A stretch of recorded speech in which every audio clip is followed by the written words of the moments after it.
Welcome to The Essence, where we have casual conversations with impact leaders, quick pulse checks with no BS. Today, we are speaking with Vikas Garg, founder and CEO of Abillion. So hi, Vikas. Thank you so much for your time. We're very delighted to have you today. How are you doing? I'm good, Katie. It's really nice to see you again. It's been so long since we met in person. Yeah, so listen, I just wanted to pick your brains on a couple of things. Maybe we'll first start with, can you tell us in one sentence what Abillion does? Abillion is a digital platform. We're an app that's being used by people in about 165 countries around the world. And we are around to help people live more sustainably. We've created a user experience that helps people find everything from great vegan food to more sustainable products, and really helps people, individuals, tackle sustainability from the standpoint of their own consumption and the things that they're doing every single day. Fantastic. I love going on your app. So while we're at it, tell us your latest find on your favorite vegan product or dish. Okay, well, actually, so about a week and a half ago, I had an amazing meal time, and it was at a restaurant here in Singapore called the Mandala Club. But they had this amazing roasted cauliflower with basically a kind of like a tandoori style masala, like an Indian style masala kind of that it was marinated in, and it was delicious. Mandala Club sounds really good. I'm hungry. We'll go next time you're here. So what excites you most about the product innovation space in the alternative protein industry right now? The thing that gets me the most excited is actually a lot of the back to basics sort of approaches that we're starting to see.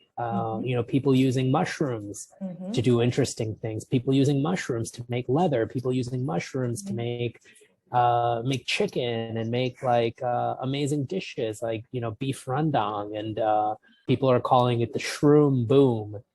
And I'm really excited about the potential. Let's move on to some consumer trends. I know that 65% of your members on Abillion are actually flexitarians and omnivores. So are you observing any differences between the Asian users and the overseas users in terms of what they consume, what their habits are? The North American consumer tends to consume, one of 5 or 6 things very often. Whereas I think the Asian palate, actually, there's a lot more going on there. And there's a lot of sort of cultural overlap. There's a lot of different flavors. There's a lot of different spices that are used. I'd say Asian consumers are not necessarily as focused on things like the alternative proteins, like the plant-based meats and other things like that. What they're often looking for these days is they're looking for cleaner labeling. Yeah. Moving on to the topic of impact capital, congratulations. I know you recently raised a Series A round, and you've got investors in the mix, like the chairman of SDG Impact Japan. You've got Timo Räcker, the founder and executive chairman of Next Gen Foods. What was the toughest part of fundraising to you personally, and how did you overcome it? One of the toughest parts of the fundraising process is simply just all of the calls and meetings that you have to have, and sort of talking to folks who don't really understand your business or necessarily care as much as you do. And often you're sitting there with somebody who doesn't really care about any of those things.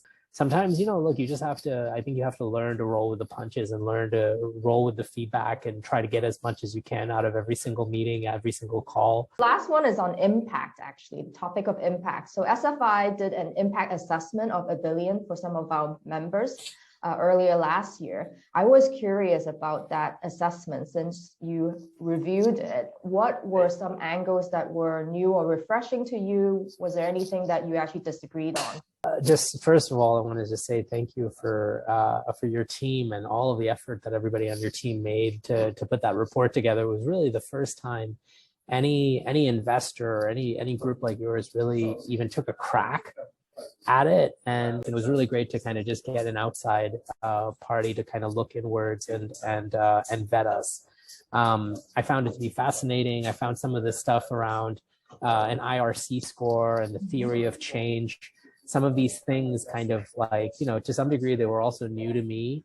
So it gave me an opportunity to kind of like, okay, dig in a little bit deeper and understand them, because we need to also do a much better job of building our user experience to really hone in on the impact that people are making in their day-to-day lives through the choices that they're making, right? I'm glad our impact assessment was useful to you. And it's like you said, it's always a journey. There's always room to deepen it. And we're always here. So reach out anytime if you want any further developments around it. I know we're running out of time and you got to go. So this is last round is some rapid fire questions. Okay. We're going to go overrated, underrated. One is cultivated cellular meat, overrated or underrated? Overrated. Okay. ESG, overrated or underrated? Overrated. Impact, overrated or underrated? Underrated. Great. Well, name us one book or movie you would recommend about this topic. I would recommend that people watch The Octopus Teacher. Okay, cool. And lastly is, I know you've got children of your own. What inspiration would you like to leave behind with the work that you do? I hope that the work that I do shows my children the possibilities of creating something that creates real lasting value in the world. Great. So thank you so much for being with us on The Essence today, Vikas. And I'll catch you at another time. Take care. Thank you. I appreciate it, Katie. Thank you.